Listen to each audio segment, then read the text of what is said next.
Hi, and welcome to my BERNINA Embroidery Software Mastery Class 2, where we're going to cover automatic digitizing techniques today. As a reminder, this software course matches up with the Mastering My BERNINA Embroidery Software Workbook, which can be found on our website, materialgirlsquilt.com. Travel to the BERNINA University tab and then choose Embroidery Software Education. We are focusing on BERNINA Embroidery Software version 8.2. So the screens today will specifically follow that particular version of software, but the information and basis of all the lessons will apply to some form of all BERNINA embroidery software and even some to ArtLink. So let's get started. Now that we have our embroidery software open, we're going to start with talking about and working through the digitizing tools. There are several methods in Software 8 to automatically convert pictures to stitches. All of those methods will begin with either a bitmap or a vector image that we then convert into embroidery stitches.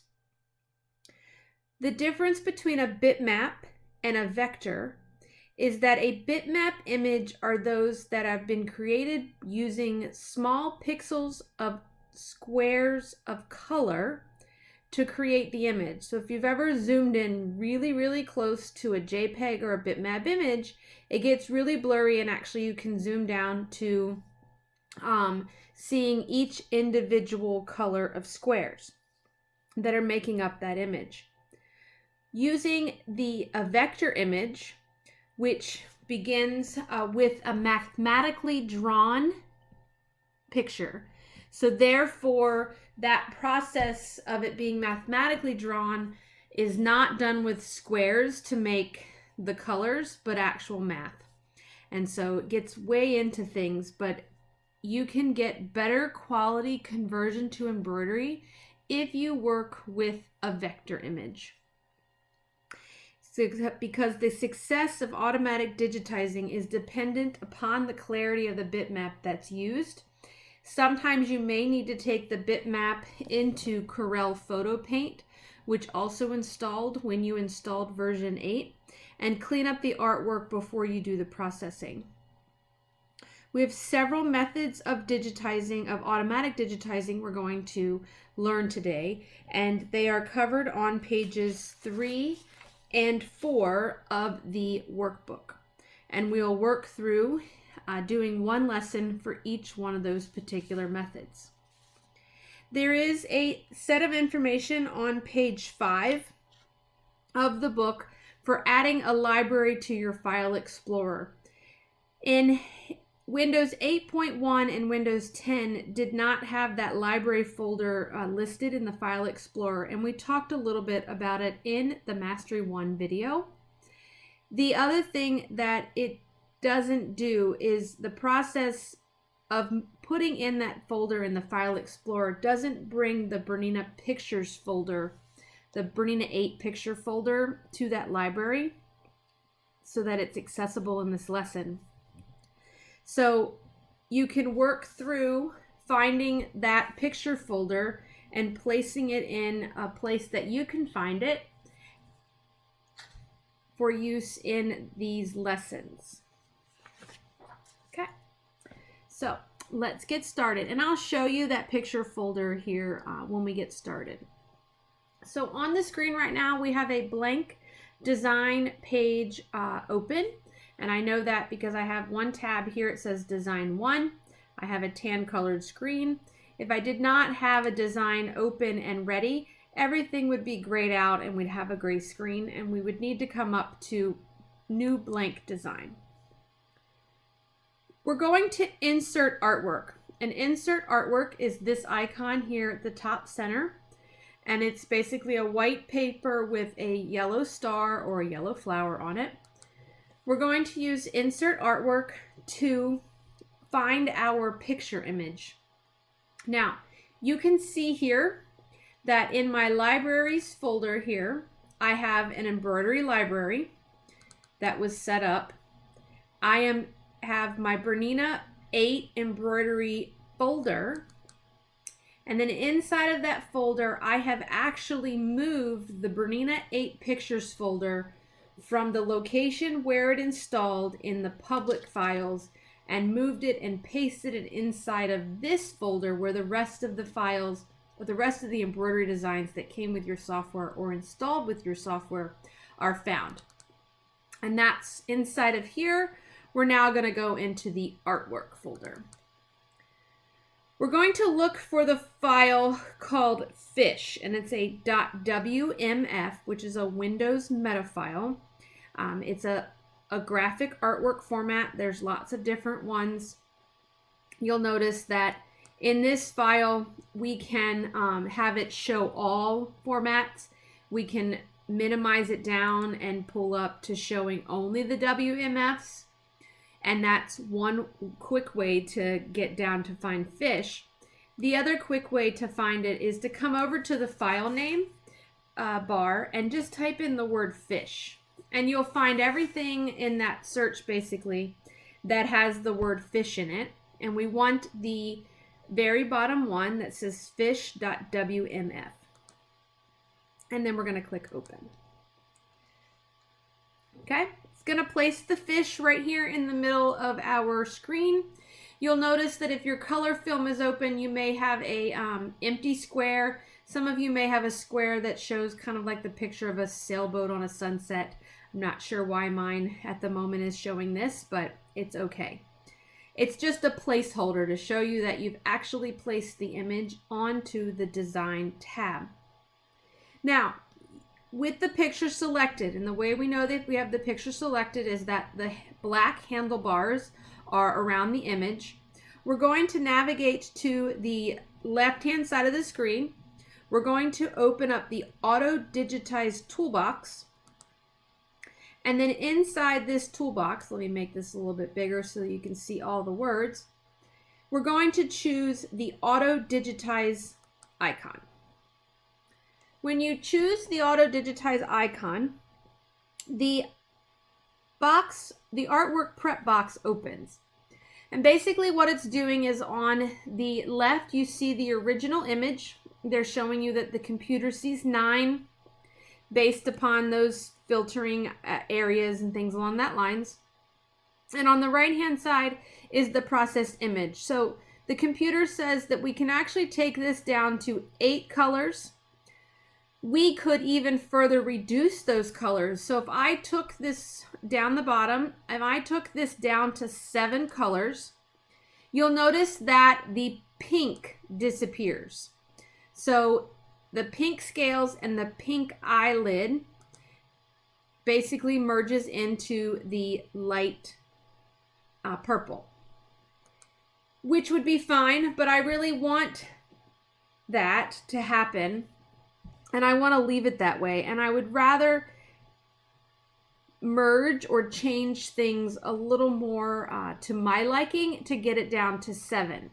So for example, these eyelashes are dark purple. So if I come over here to the far right and I click on a color, highlight a color with a yellow box, okay, and then click the word locate, it's going to show you where that particular color is at.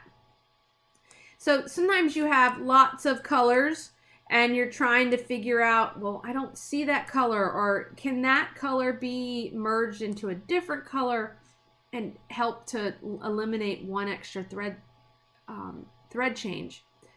I'm going to click on the dark purple, and I actually want to make those eyelashes black.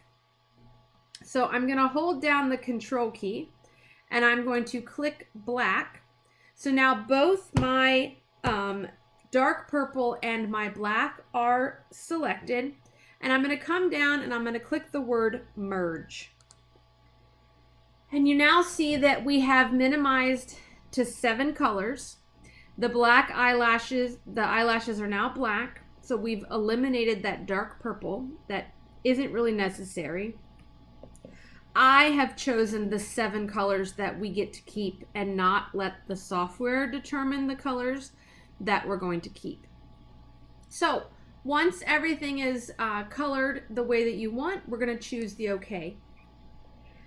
Once OK, the software goes through and processes and cleans up your artwork, things along that lines. It opens up to what do you want to do with those particular colors. These are the thread colors that we're going to use, and so on and so forth. So looking at the color allocation and sequence in the middle shows you that the first thing that's going to stitch is a fill stitch, white in color, color 5770. Color stop 2 is going to be a fill stitch, yellow, and this is the color. Within this auto digitizing tool, all stitches are digitized with the same step fill number 1 with a 45-degree stitch angle, of which you can change once this has been digitized. If you don't want a particular color as a fill stitch, you could choose the option to change it to a detail, and then in detail, satin outlines are what's created, or you can omit it, and omitting it will basically delete that color and not stitch it. So for this particular design, I'm actually going to omit this first color stop. It is all this white background. I'm not going to actually embroider that white background. I can not stitch it. And so what we've done is we've told the software we're not going to stitch it. I have it matched thread colors to my palette, and you can go through and add some additional outlines and things if they're missing. I'm going to choose right now, we're not going to really play too much with this. We're going to choose the OK. And we're going to give the software a moment. In the lower left-hand corner, you'll see that it has a little bar that says generating stitches. So that will let you know as it's working. Just be patient, especially the more detailed the design.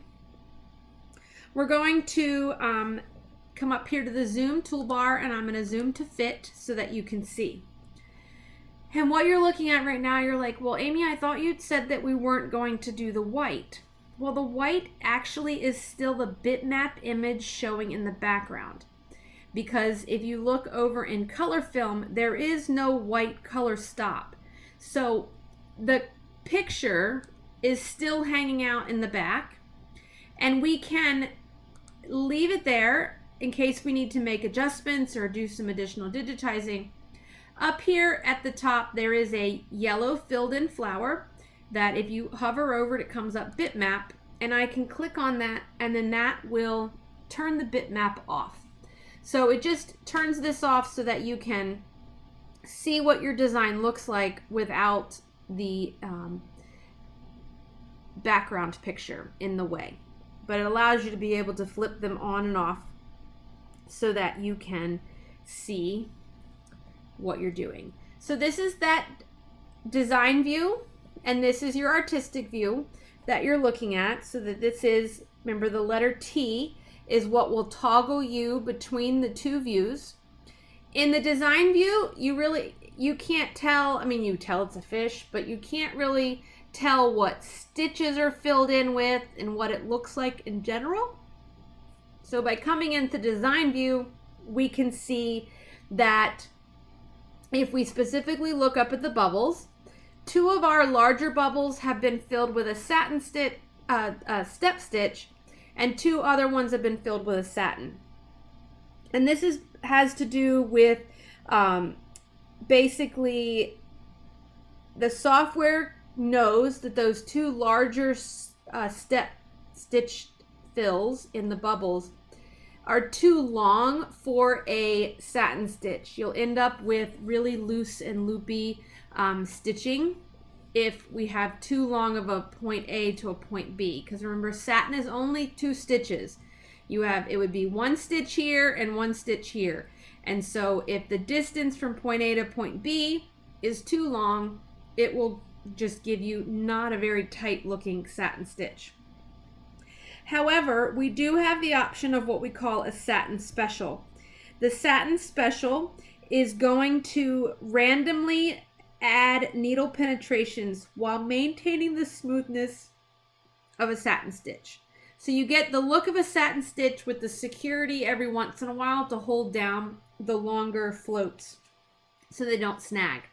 So we're going to, I find it easier, again, if I work in design view, I can tell what I have selected versus working in artistic view. I can't tell really, do I have, outline or fill stitch or things like that. So I'm going to work in design view for the moment.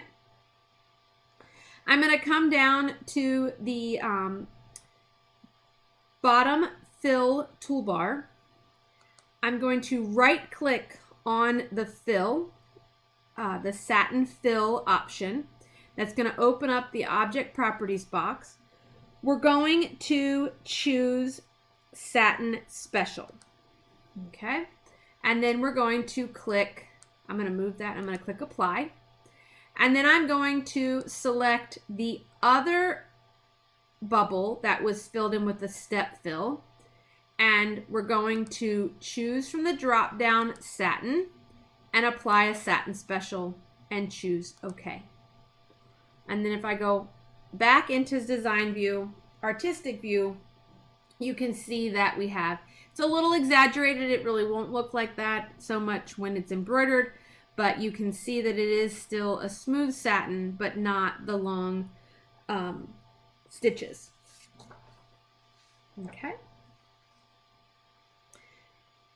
We're now going to look at the front of the fish's body. Okay. And again, we can toggle back and forth to make sure that we have the right things selected. I'm going to double click on the front of his body to open up the object properties box. There are 30 different types of step fills.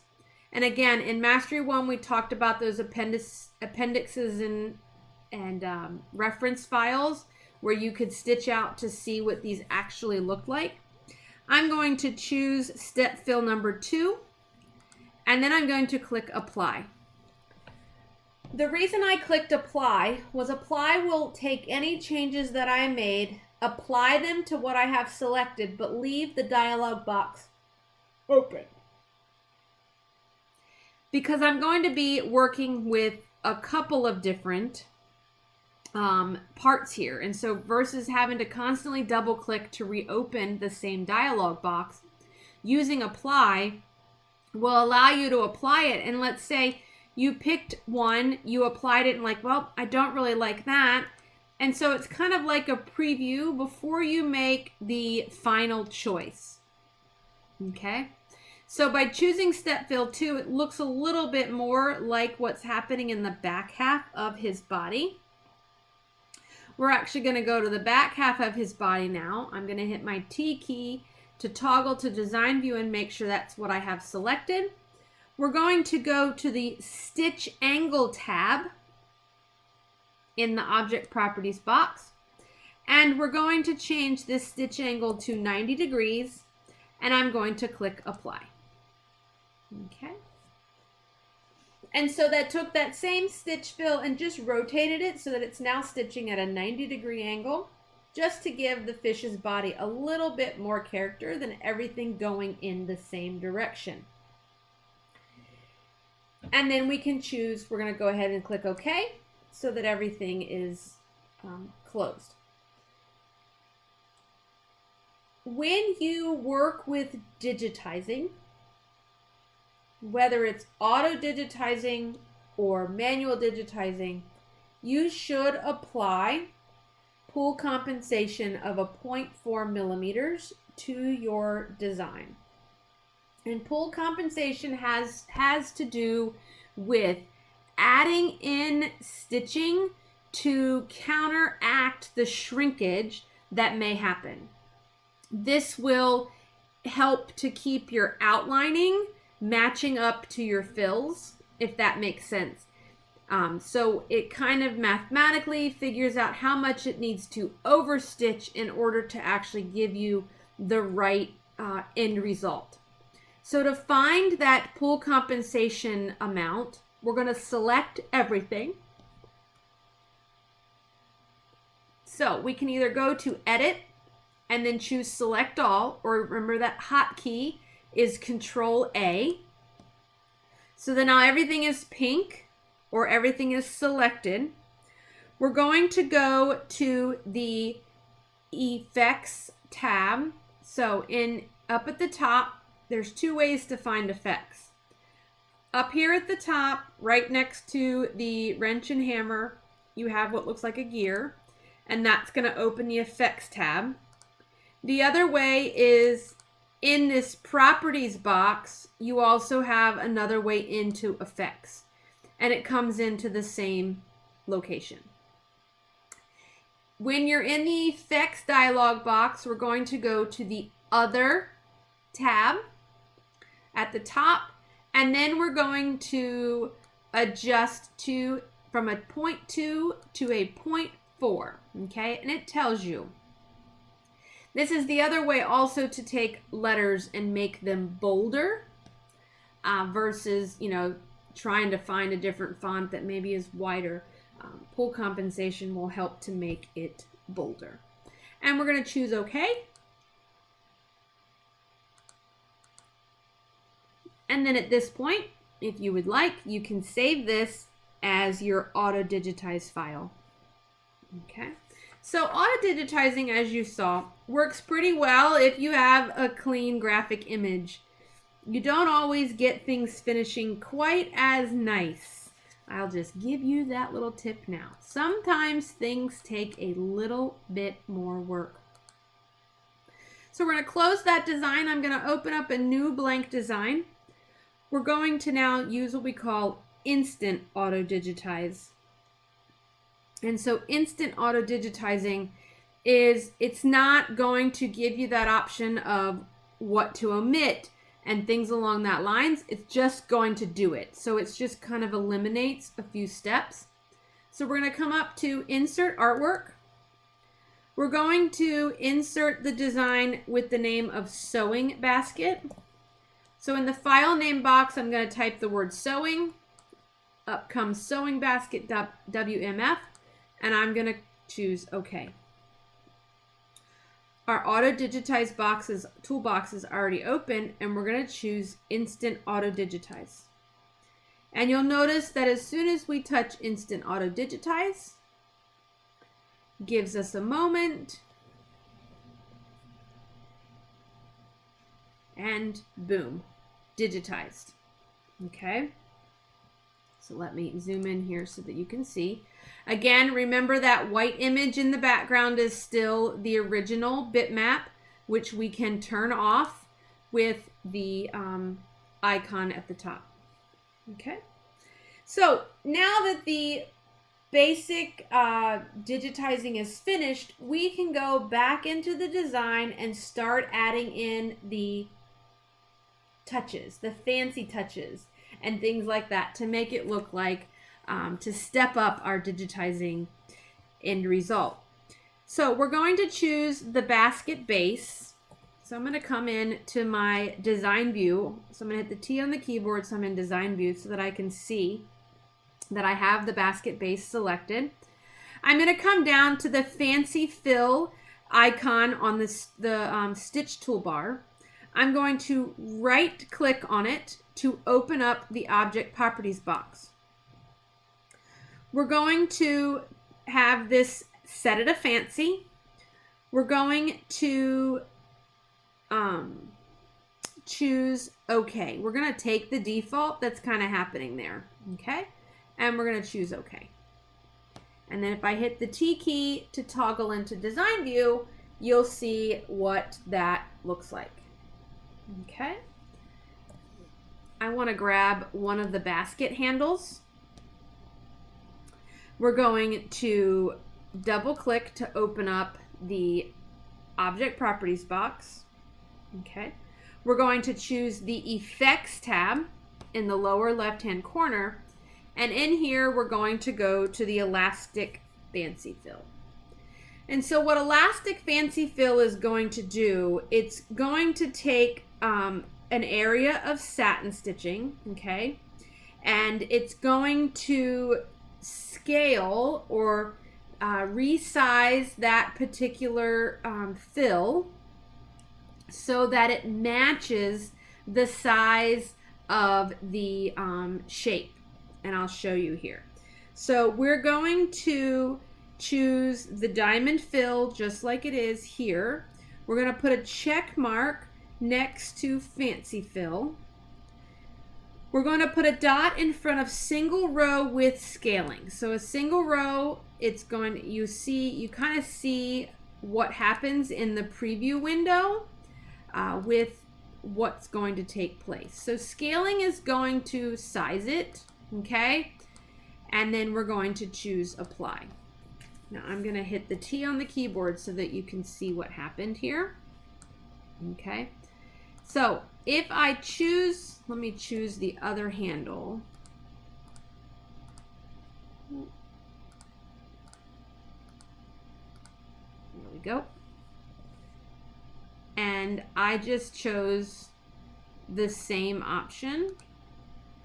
Okay. You can see. Okay. Oops, you know what? I have the, that's why it's easier to see here. Okay. And then we have the elastic fancy fill applied. So now both of our handles look the same. Okay. Just gives you a little bit different look. So I could take this into a fancy. We could go to the same diamond. Okay, so this is the same diamond. We're just in fancy fill. We're not in elastic fancy fill. And if I click apply, you can see what happens. Do you see how as it turns the corner up here that you lose the design?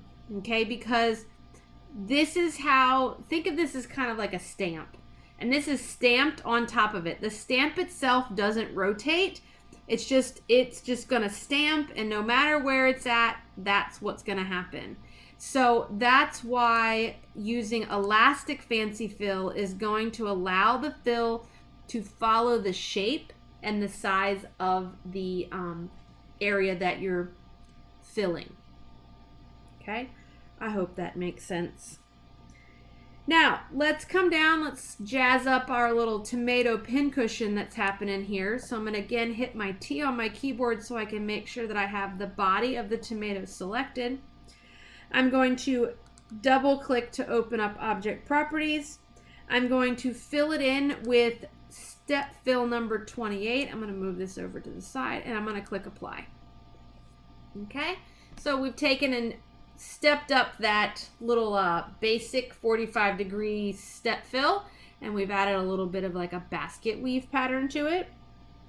You'll notice that in the yarn, there's one section of the yarn ball that was not done in a step fill, but was actually done in a satin stitch, so it doesn't match the rest of the yarn. So I want to get a hold of just that satin stitched step here. And we're going to change it from a satin to a step fill. And then we're going to choose apply. And now it matches the rest of the yarn ball. We're going to select everything. So Control A, or you can go up to Edit Select All. We're going to go into that Effects tab. And we're going to go to Others. And we're going to add that pull compensation. Okay, and then we're going to choose apply. Okay, so if you've ever noticed, let me do it again. Down here in the lower right hand corner, this is your stitch count. So right now this design is 28,323 stitches. And if I change my pull compensation to 0.4 and click apply, it just added stitches. So this is that overfill to make sure that it matches your satin stitch. Okay, because now it's 28,968. Okay, and if you like, now we took that plain embroidery design, I would probably even go in and change, bits and pieces of this bow that are happening up here at the top, because this tab of the bow is different than this tab of the bow. So we could change them to different step fills or different satin fills or anything like that. So you could jazz this up any way that you like, but you can save this as your instant auto digitize. Okay.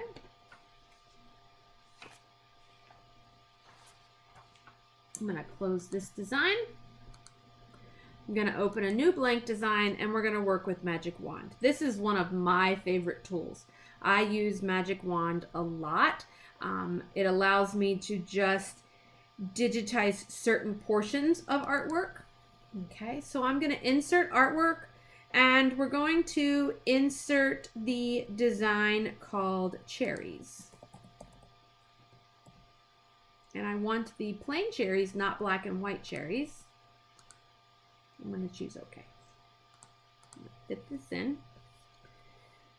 Now, we want to resize this particular design because I know, looking at it right now, it's like 3.6 by 4.5, and I want to take it up 120%. So there's a couple of ways that we could do it. With the proportional scaling locked here at the top, we can change one of these percentages to 120, and the design will change size. If you're not sure what percentage, you can also left click and drag one of the handlebars. The other thing that you can do is hold down the shift key and drag a handlebar, and you'll notice that when down here next to my cursor there is a size and then there is a percentage number, and I can just drag out until I hit 120. By holding down shift, you can see that the design is scaling proportionally from the center out, versus if we went this way, you can see it's only scaling down and to the right, okay, versus scaling from the center out. Okay, now let's zoom that to fit so that it fits in our screen. We're going to come into our Auto Digitize toolbox, and we're going to click on Magic Wand. Once we have our Magic Wand, you can see that it says click on an area of the artwork. So I'm going to click on the artwork area, and I am going to process this bitmap by coming down to Cartoon Processing. We're going to take the slider bar all the way up until the picture turns black, and then we're going to use our arrow key on the keyboard to keep moving back to the left until all the colors come back. Okay? By doing this, it helps to sharpen the outline areas of each object. Okay? And then we're going to choose OK. Now, you'll notice when you bring your cursor over a particular shape, that shape is filled in with a cross-hatching. Okay? This is just so that shows you what area that we're going to get ready and digitize. But before we digitize, let's set up your threads. So over on the right, I have a Docker that's called My Threads Docker. So My Threads Docker lives over here on the right. If you don't have your Docker isn't open or My Threads isn't there, you're going to go to Window, and then you can go to Dockers, and then you can click on My Threads. So what I'm going to do in here is I'm going to apply, and I'm going to convert the color palette to whatever thread brand I want to use. And when I say my color palette, right now down across the bottom, your color palette just is a generic color. Yellow, green, blue, red. It doesn't actually have a thread color that is associated with it.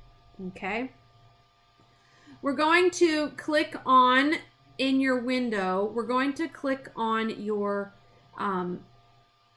match all. Now, first you need to make sure that you have the thread charts that you want to be in your My Threads in your thread charts. So if you have multiple brands and things like that, you can add them all and then they'll all show up here in this, and you can go through and manage these thread charts and get rid of thread colors you don't have and things like that, so that when you are digitizing, it's only using the thread colors that you own. Okay, so there is a lot of information in the manual under thread charts and things like that for you how to create your own and customize your charts to having the colors that you own. I'm going to come up and I'm going to choose match all. It's going to take all the colors in the color palette, okay, and assign it a isochord color. Okay, I've already done it, so that's why mine was showing already an isochord.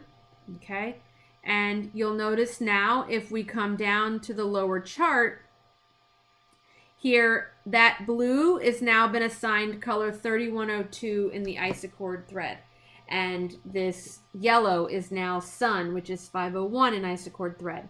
So this just allows us to be able to oops, did not mean to do that yet. Be able to digitize an already assigned thread colors versus digitizing in a generic toolbar, a generic color palette, and then when we're done having to go back and apply thread colors to those generic icons. Now,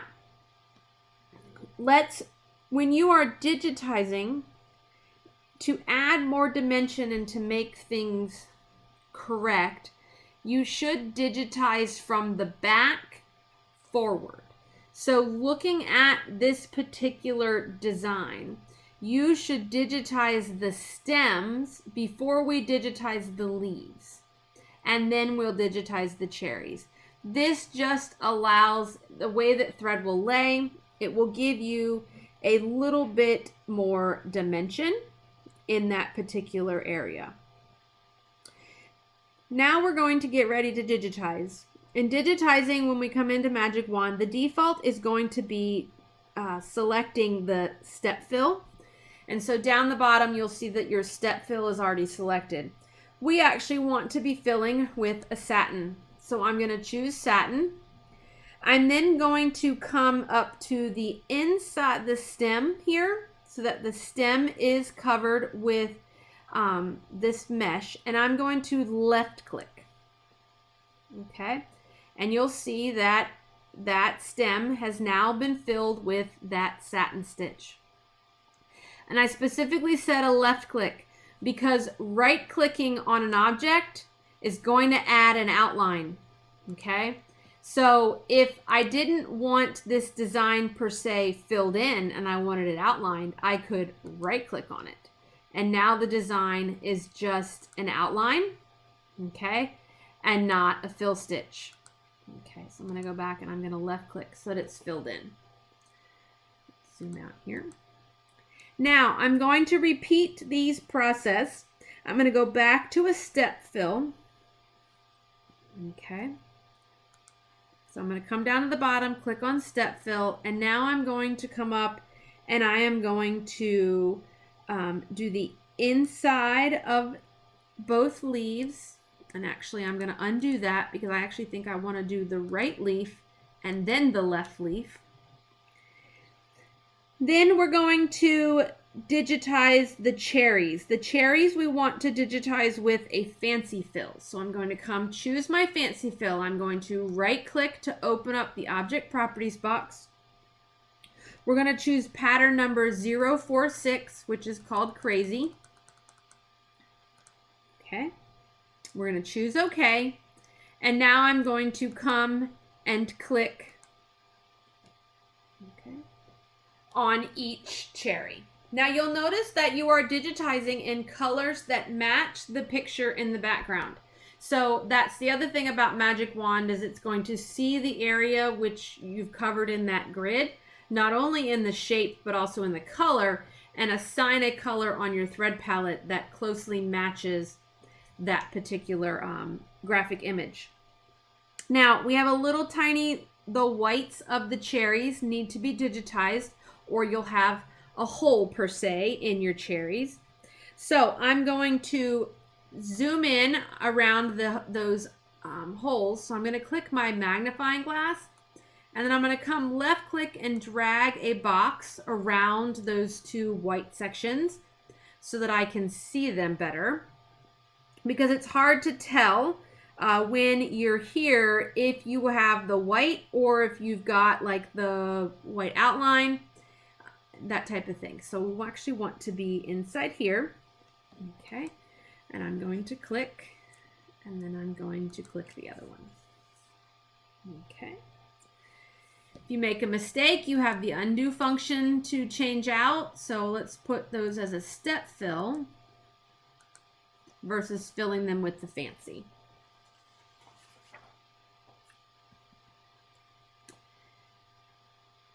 I'm going to zoom to fit. The other Docker that I want to point out is going to be the overview window. And so the overview window, honestly, I don't use very often, okay? But if I was zoomed in really close on something, okay? So let's say I'm zoomed in really close because I'm really trying to trace or fine tune this. Your overview window is going to allow you to move your zoom box to another area so that you can see where it's at, or now you could digitize that particular section without having to zoom out and then zoom back in. So if I wanted to see, I could move that bounding box up here to the top, and then I'm zoomed in at the tip of that. I should really use that more often, but it's a habit to get into. Okay, but that's what that overview window is for. Okay. Now, at this point, our cherry is digitized, at least the filled in areas. But let's go through and we're going to add outlines to everything. So we are going to right click on each object in the order that you filled them in. So I'm going to come, magic wand, I'm going to right click on the stem, right click on the right leaf, right click on the left leaf, cherry, cherry. I'm going to zoom back in so that I can get the white portions. And then I can also turn off my bitmap. And fit. I'm going to pick up my select object tool to turn off auto digitizing so that I can see my design now that it's been digitized. Okay. The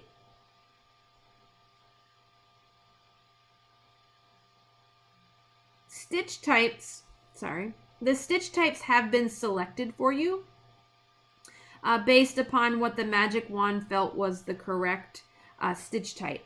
So I actually want the white outline that's around the two white portions of the cherry, which should be your last color stop here, to actually be a triple stitch.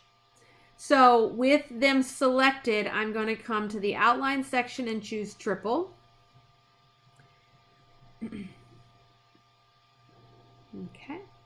And that section, the fill section of that white area, which is going to be the first section, could technically be a satin fill because of how small it is. So we can select that and then choose satin fill. So you can go through and just let magic wand define what it's going to be, and then afterwards you have the ability to change.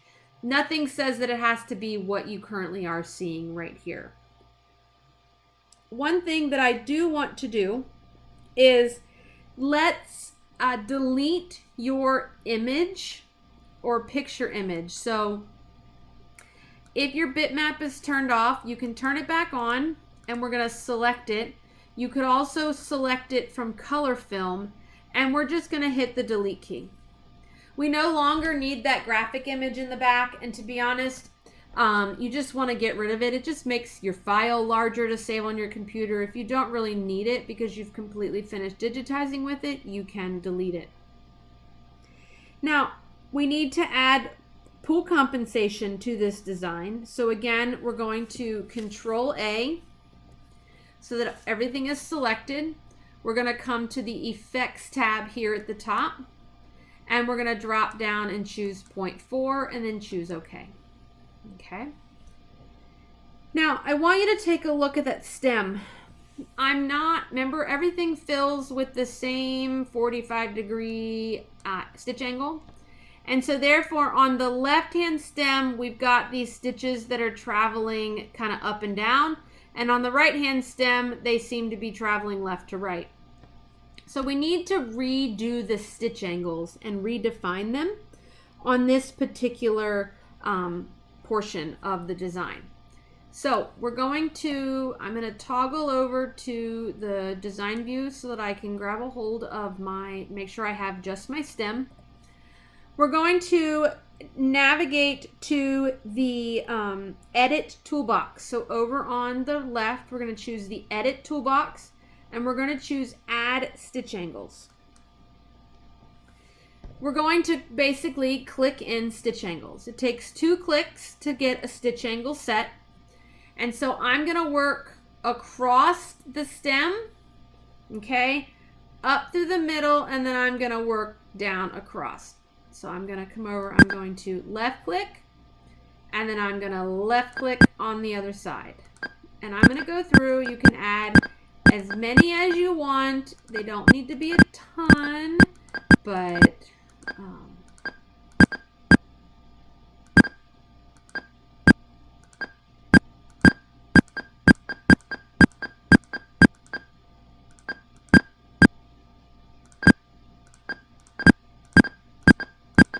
okay, and when you're finished, you just press enter.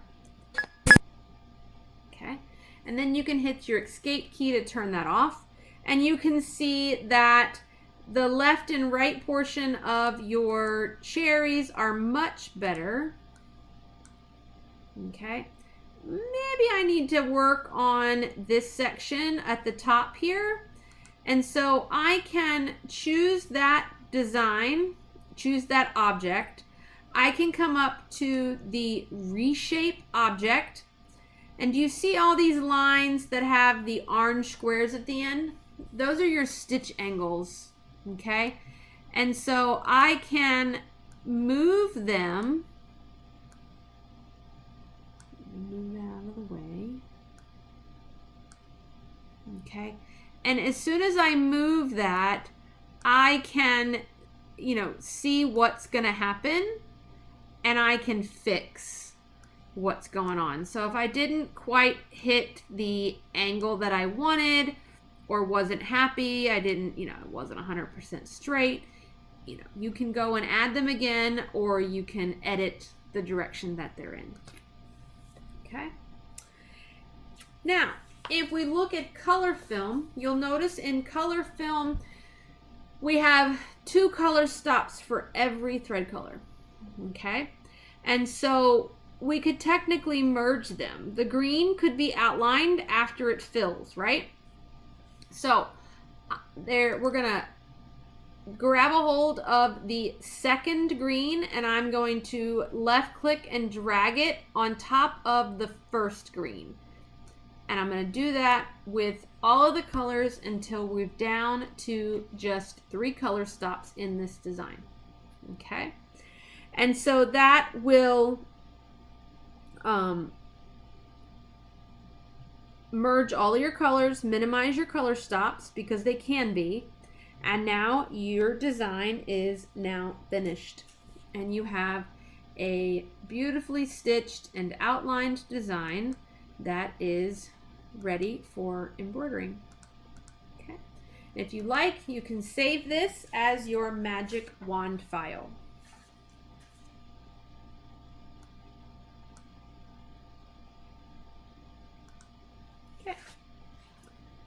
Now let's talk about block digitizing.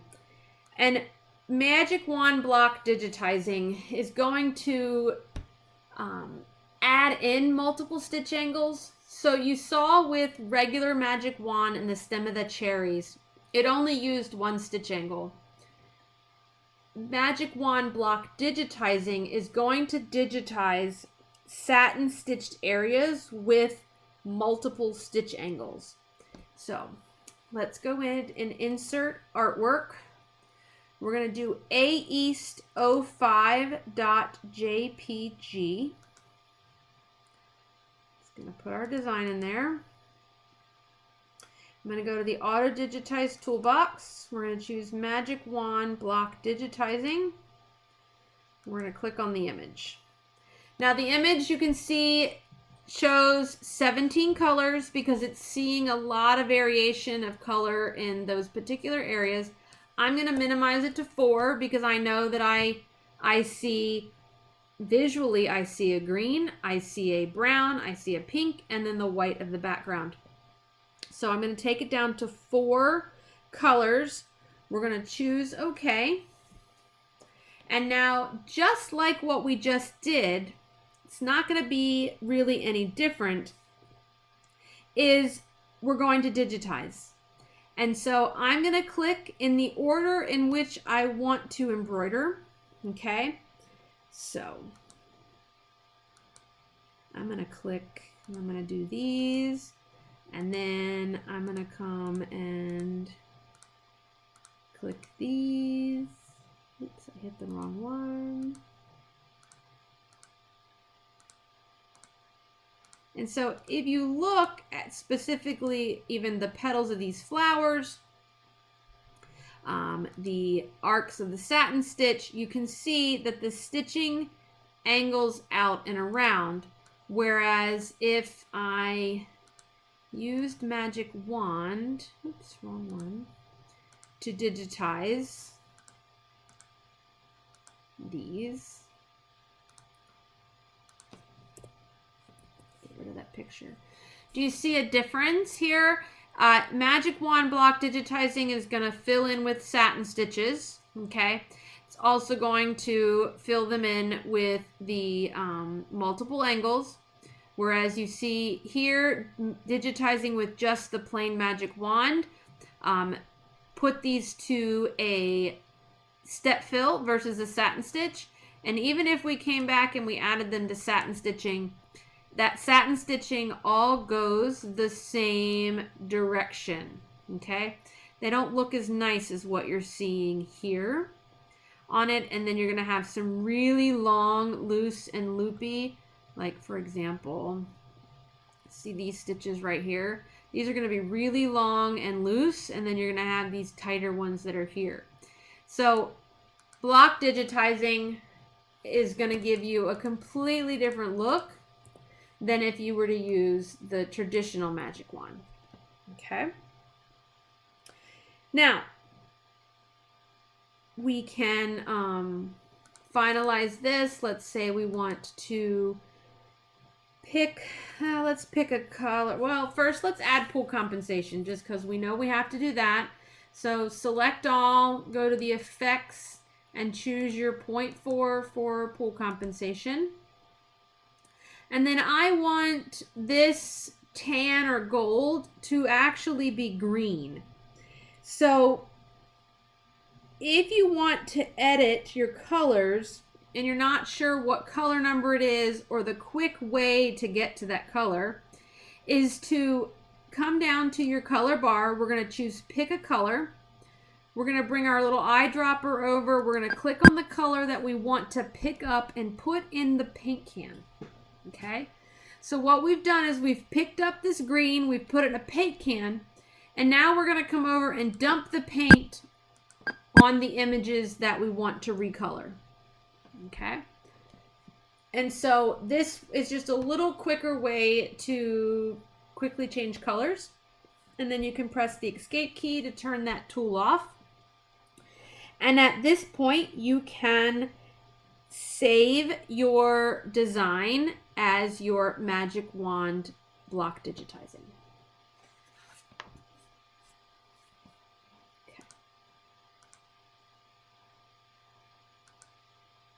open a new design. Let's talk about Magic Wand without holes. Magic Wand without holes is a tool that we can use to take complicated images and digitize them simpler. Okay. We're going to insert artwork. We're going to choose the A East 06 image. Okay. We're going to head over to the Auto Digitize Toolbox, Magic Wand without holes. Okay. So it's going to digitize those tools. We're going to come over. I'm going to zoom in here. Oop, too close. And I'm going to click on my image. Okay. We're going to leave everything the way that it is because honestly, we're only going to use like 4 colors. And so we're going to let the system leave those particular colors. We're going to click the turquoise body of the butterfly, each turquoise section of the butterfly. Okay. And so by doing this without holes, the system is not seeing those other colors, so therefore it's filling them in, versus leaving the hole for you to fill in with another color later. Okay. And then we're going to grab the purple sections, and then we're going to grab the antennae. And then we're going to hit the escape key to turn off the Magic Wand tool. We're going to grab a hold of our bitmap image, and we're going to delete it or hide it. It's completely your choice.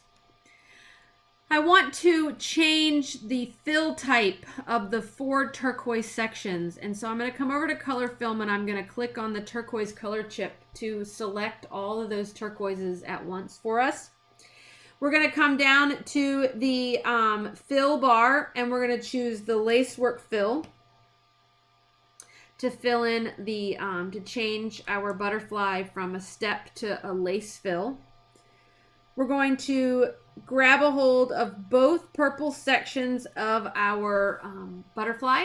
So I'm going to click one, hold down the control key and click the other. We're going to change these to a ripple fill. And then I'm going to grab both antenna and we're going to change them to a back stitch outline. Okay, that's there. Now, looks great, but those turquoise wings look like they're missing something. They look like they're missing a border or an outline to kind of hold everything in or to finish off that lace work. So we're going to click the butterfly wings again from color film so that everything is selected. In the edit toolbox over on the left, we're going to choose the outlines and offsets tool. This tool is what we would use to add outlines to objects or to add an offset, which is just you can define the space away from the object. So kind of like echo quilting can be done. We're going to put a check mark in outline objects. We're going to make sure that there is no check mark in offset outlines. We are going to change the outline type to a single stitch. We have the color palette color right there is what we're matching our wings. Okay. And we're going to, well, actually, let's change it to a back stitch. Okay, why not? Change it to a back stitch. And we're going to click OK. Okay. Now they look a little more finished. Okay. So this is what it looked like before, and then we just made it a little bolder and finished it off. Because you can see here, in some places where the system navigated to create the lace, it may not have finished the border edge of the lace fill. So by adding an outline to it, you've now completed that particular section. So let me just show you. Let me put this butterfly in here again. And so if we were to digitize this with the, not instant auto digitize, wrong one, let me undo that. We digitize this with just magic wand. Okay. If we tried to digitize the turquoise,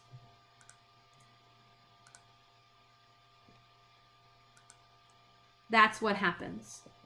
Okay, so that's the difference between doing it without holes and doing it with traditional magic wand. Okay, so if you've got a complex object that you really just want the overall base shape, magic wand without holes will be your main choice. Okay, you can save or close that design if you would like, and we're going to open a new design. And we're going to choose magic wand. We're going to work with the magic wand center line.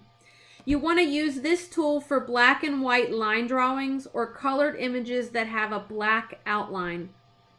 Okay. What's going to happen is on a multicolored image, all after processing, if you zoom in, the outline, we're going to zoom in and click on just the black outline. And with centerline, what it does is it creates a double run. It's a single stitch line that stitches twice with the least amount of jump stitching. So it does as much as it can in one run. Okay, so we're going to insert artwork. We're going to go to the centerline folder, and we're going to choose row of houses. Okay. We're going to go to the Auto Digitize Toolbox. We're going to choose Magic Wand Center Line. And we're then going to click on the artwork. We obviously only have two colors here. We have black and white. And we're going to choose OK. I'm going to zoom in to 1000%. This allows me to be able to tell if I am, remember in Magic Wand, the hash markings cover the area in which we're going to digitize, and trying to get a hold of that, just that outline, is very hard from far away. So, because if here, it's going to digitize the inside of the lines. Here, it's going to digitize the background. So that's why we zoom in to like 1000% so that we can get a hold of just the black outline. And we're going to, it doesn't matter if you left or right click here. It's going to now have digitized us a single run outline. Okay, so here's our design.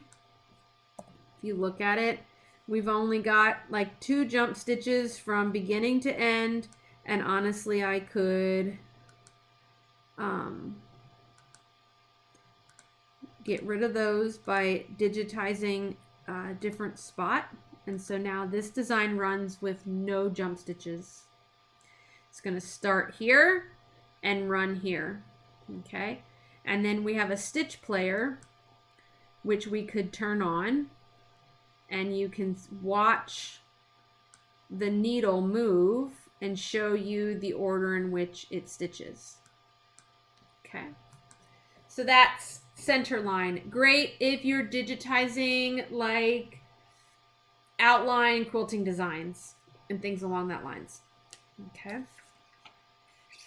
All right. Let's talk about photo stitch, specifically color photo stitch, which was a new feature in version 8. The ability to take the old photo snap but do it with a color photo. So we're going to work with Art Canvas for color photo stitch. And so with our design page open, in the upper left hand corner, we're currently sitting at the embroidery canvas. I want to click Artwork Canvas. Now, if this is the first time you've clicked Artwork Canvas, it is going to take you a few minutes to open. Okay, that's not anything strange. Basically, what's happening is Corel is loading in the background and opening. So, you know, back in the day, we used to hate trying to wait for our software to open because it was taking forever.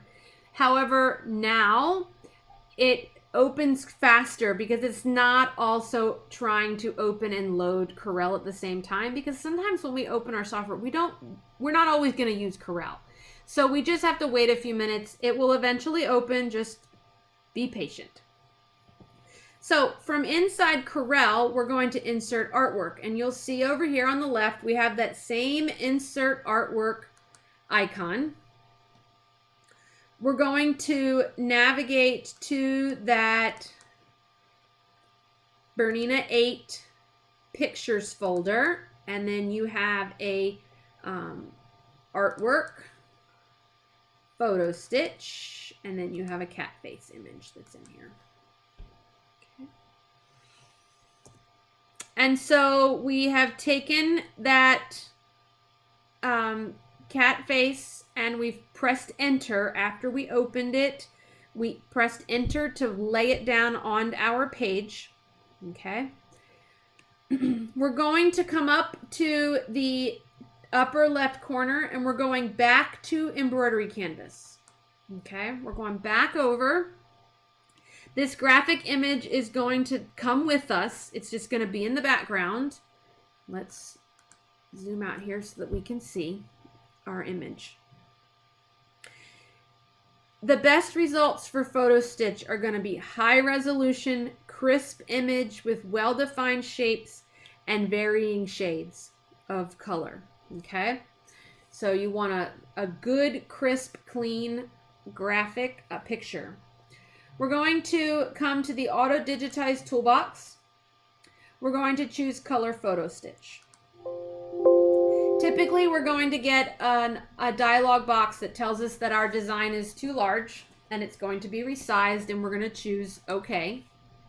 And we're going to let the software resize it. Okay, it's just going to minimize it. It's not a big deal. We just let it go and we give it patience. Okay, it's going through and it's working hard to resize and resample our graphic to be just slightly smaller. Okay. Give it a few more minutes here. Just takes a minute. Okay. Photo stitch is fun. We have lots of things. We can do it in color. You can do it in sepia tones. I think even black and white's an option. Oh, there it goes. Okay. So once your item has been resized, okay, the dialog box is going to open. You're going to see on the left the picture of your cat, and on the right is going to be the picture out of thread. Okay.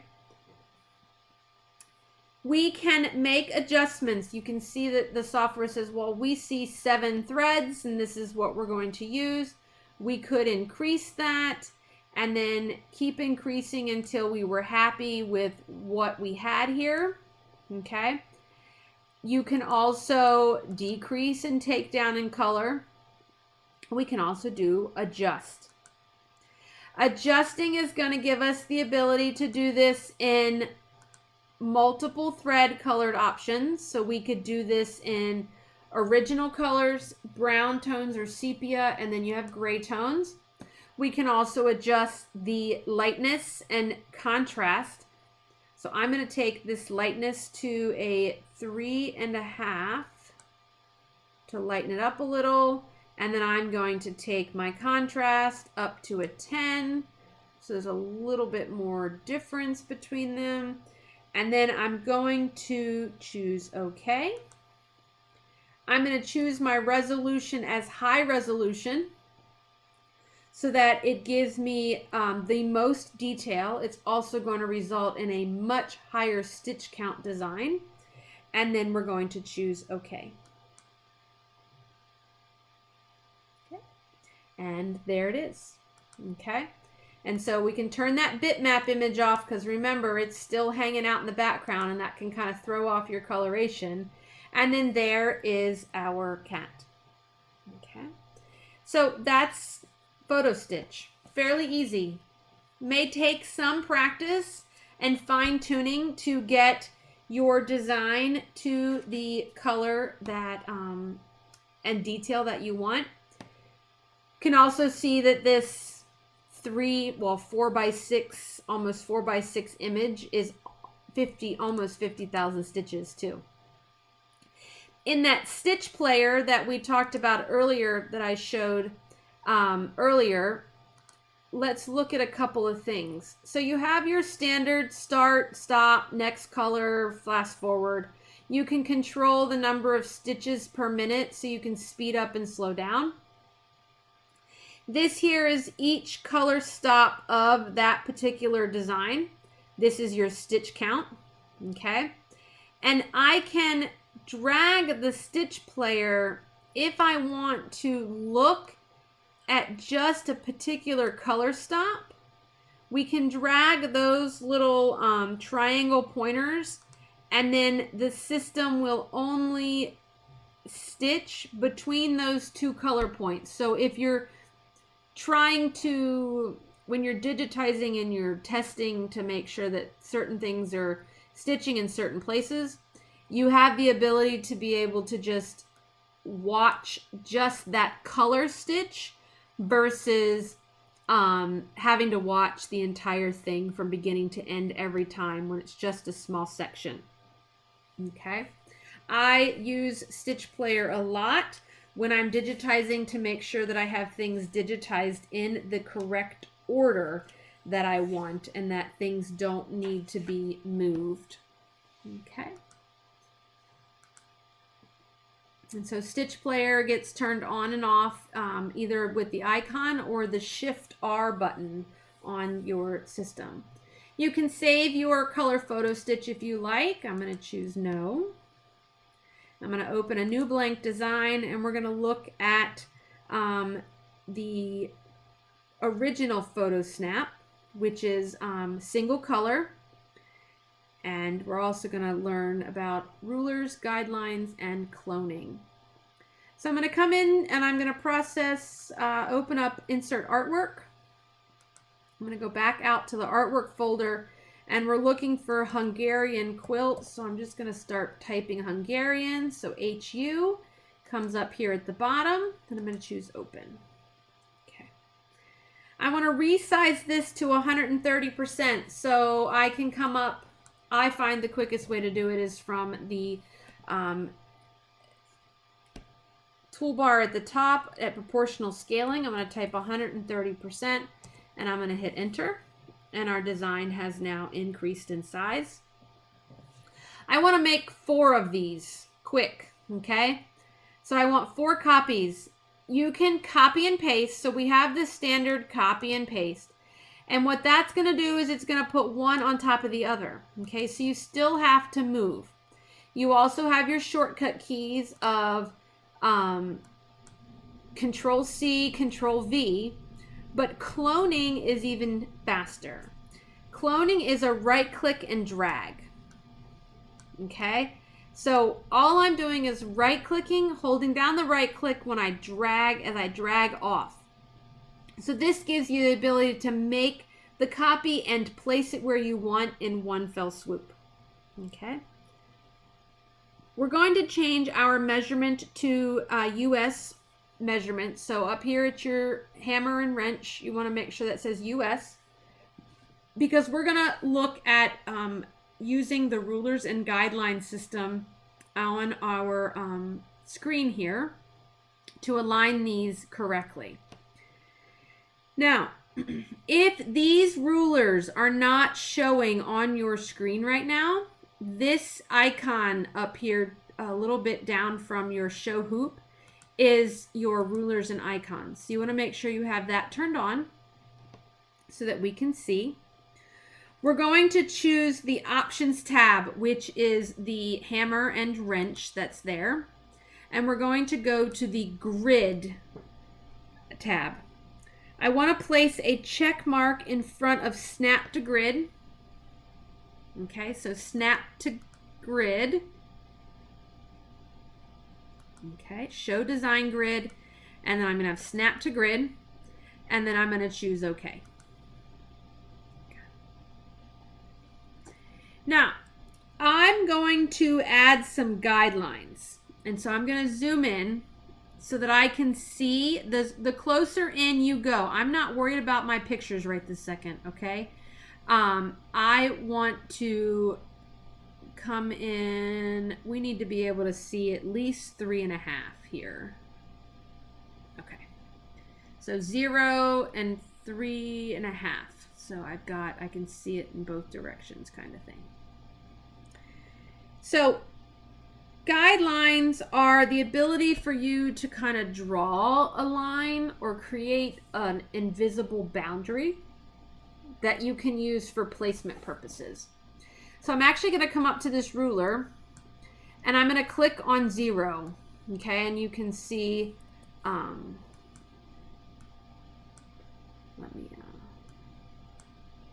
going to click on 0 and there'll be this little yellow triangle. I know it's like the world's smallest little guideline, but it's there. I'm also going to come over and I'm going to click at 3.5.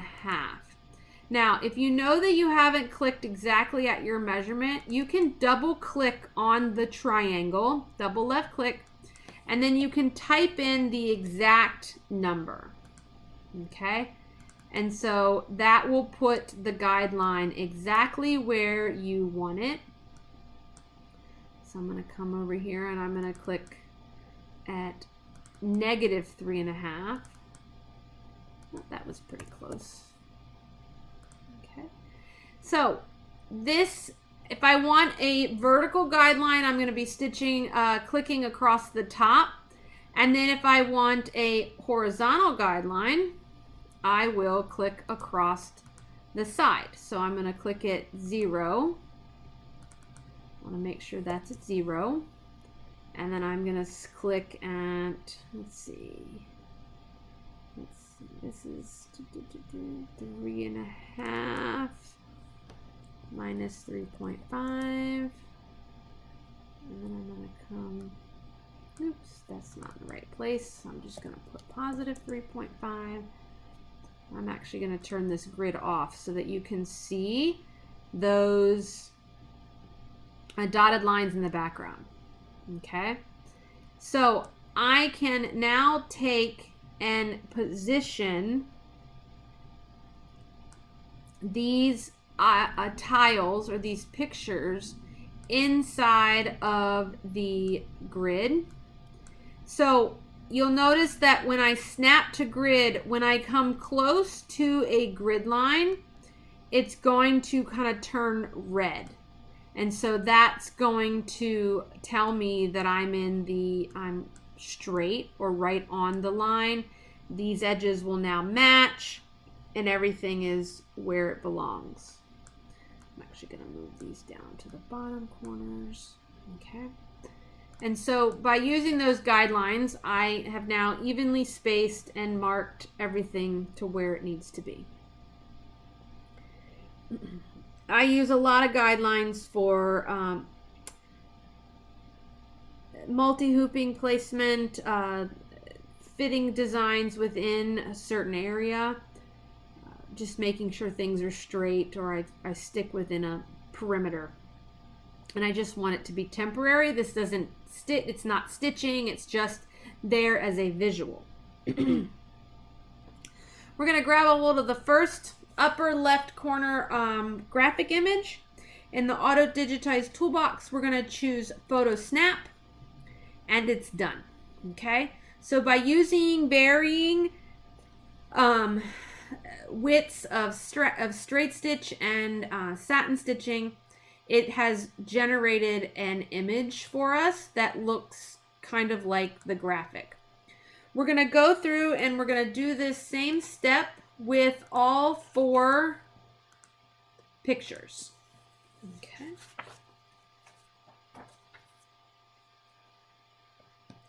we're now going to hide. We're going to turn off our bitmaps so that we have just our graphic images available. Let's change this background to white so that we can see a little bit better. So we're going to come up to the design toolbar. We're going to choose background, and we're only going to worry about solid color, and we're going to choose white. Okay, don't worry about anything else there. Just choose white. Okay, this is it's a little more, the higher the contrast, the easier it is to kind of see photo snap. Now, we're going to take and double click on the first design in the upper left so that we can see the object properties of photo snap. So you can see that we have the ability to change resolution, change background, and change fill angle. We're going to leave this first one just like it is with all of the defaults. A medium resolution with a light background and a 0-degree stitch angle. With that object properties box, we're going to leave it open. We're going to select the design to its right. We're going to change the resolution to coarse, and we're going to click apply. Okay, so you can see the difference of what took place there with that change. We're going to come down to the design on the lower left. We're going to change the resolution to fine, leaving everything else the same, and we're going to click apply. Okay. So you can see that coarse is going to take away stitches, fine is going to add stitches to it. And then in the lower right design, we're going to change the background to dark, and we're going to click apply. And so it takes the inverse of what was happening here, where you had little stitching, it's now turned into satin, and where there was satin stitching, it's now turned into littler stitching. So you have the inverse. Let's undo that, and let's change let me move this over here. Let's change the fill angle to 45 and choose apply. Okay, and you can just see that now instead of your design stitching from left to right, it's going to be stitching on an angle, a 45-degree angle. Okay, if I zoom in at 100%, this is actual size that it would be stitching out.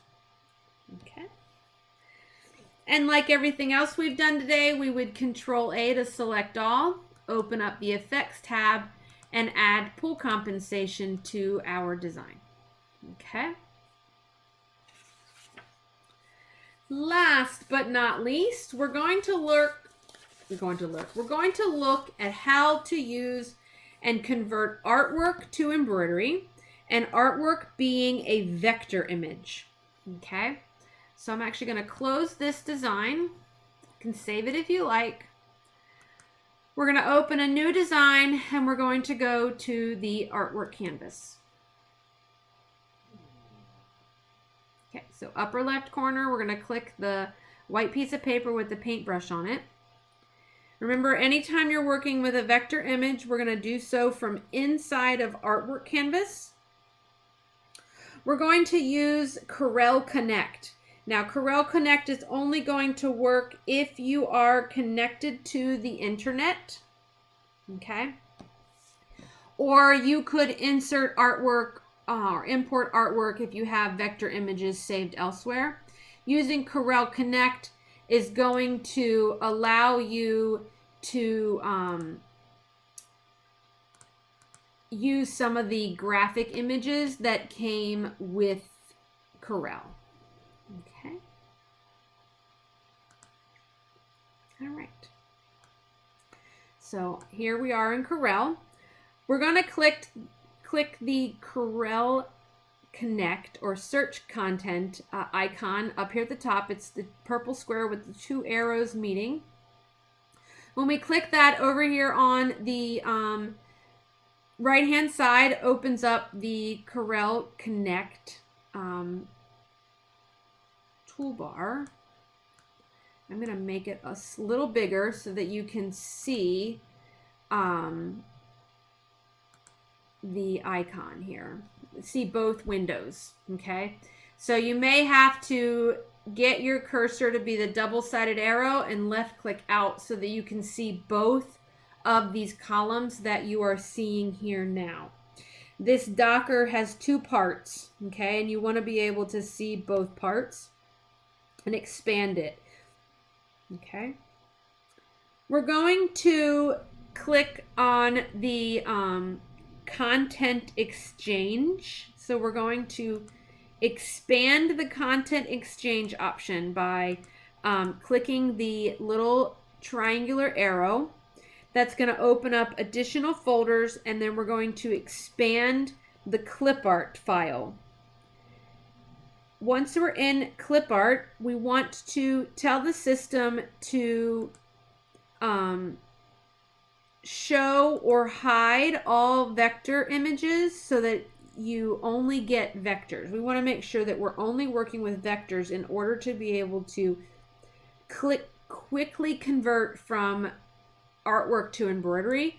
So I'm going to come into the double click on the baby kids folder. Okay. Make sure that this icon is not highlighted, and I'm looking for this sunshine. Okay. We're going to put this sunshine in a tray. Okay. Currently, probably your tray is empty or closed. So over here to the far right, you have a magnifying glass, two circular arrows, a folder with an up arrow, and this very last one is show and hide tray. Now I already have the design in my tray. You were just going to left click and drag this down and drop it in your tray. Okay, and it will say download and it will come in and show up there. Once I have it in my tray, I can left click and drag it onto my screen. Okay, onto this particular screen here. Then I can hide my tray so that I can get rid of that. And then I can minimize my Corel Connect search Docker. Okay, and so that's just by clicking this double arrow up in the upper right and just minimizing it so that it goes away. Okay. Now we're going to come up to the sizing options here. We're going to click the lock so that the lock ratio is locked and it's going to preserve our scaling. We're going to set the scale factor to 60%. So one of these two boxes, you're going to type in 60 and you're going to hit enter. And then the other box will automatically change. To center the design on the page, we would touch the P on the keyboard. Okay. And then let's add some lettering. Okay, because there's a lot of options for lettering inside Corel. So we're going to come over on the vector lettering on the left. We're going to click on the letter A, and then we're going to come down and we're going to left click on screen below the sun so that we have a blinking cursor. We're now going to type in the word hello sunshine. Okay. And then we're going to click our pick arrow so that we've turned off vector lettering. Our words are highlighted, and we can, from the drop-down box, we can choose the font. Okay. And we're going to go find Comic Sans, or feel free to use any font that you would like from your computer. Okay. I'm a font junkie. I love fonts, so I have lots of them in this computer. So Comic Sans automatically changes my word. We're going to change the point size or the height of this lettering to 54, and then I'm going to hit enter. How do you know what size is what? A 72 point is 1 inch. Okay, so a 72 point font is going to give you a 1 inch tall word. Okay, so I'm going to position that to wherever I want. Okay. F4 on your is the shortcut on this in Corel. F4 is basically show all, and that's going to zoom in or out to show you all of your objects in one screen. Now, we can align these objects from inside of Corel as well, so we can make sure that the phrase Hello Sunshine is centered in our sunshine. And so to do that, we can go up to the Edit. We're going to choose Select All Objects. And then we're going to open up the Align and Distribute Properties bar, which is going to be at the far right hand. It's going to look like two rectangles. Clicking on that, it's going to open up our Align and Distribute. We're going to be using Align, and we're going to use the Align Centers Vertically option. Okay. By clicking that, you now see that our words are lined up with the direct vertical center of our sunshine. Okay. Now, with all of our objects still selected, everything here is still selected, or you could go up to Edit, Select All Objects. We're going to come to the tab that says Convert Artwork to Embroidery. And then we're going to be patient, because what we've done is we've told the software, take this artwork and make it embroidery design. Digitize it for me. Okay? And so it's working its way through, digitizing all of these shapes into embroidery.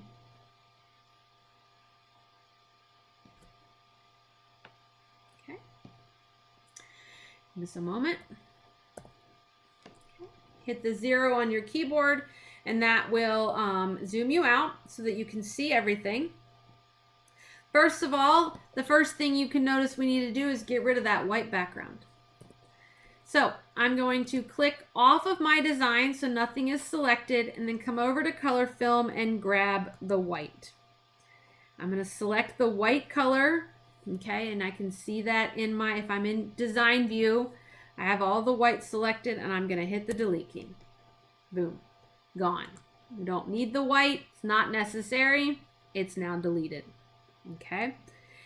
The fill for the sunshine and the fill for the inside of his rays are a step stitch. But we can make this a little nicer looking by changing the fill to something different. And we're going to change it to a ripple. Okay. So there's your ripple fill. Now, you may notice on yours, now on mine today, it cooperated, but on yours, you may have one eye that digitized as a satin stitch and one eye that digitized as a fill stitch. It happens, who knows why. We want them both to be satin stitches, so I'm going to grab it from inside color film, and I'm just going to click on satin fill. Yesterday when I did it, I had one eye digitize each way. Who knows? One thing to note here is that when you use vector lettering in artwork canvas and then convert it to embroidery, the software still sees that as lettering. So if you noticed that you had a typo or didn't like that font at all, you have the ability to double click on it and make those changes. Okay, so you could easily change this font to something different, and then, okay, move on from there. Okay, so that's the good thing about doing your lettering in artwork canvas and bringing it over.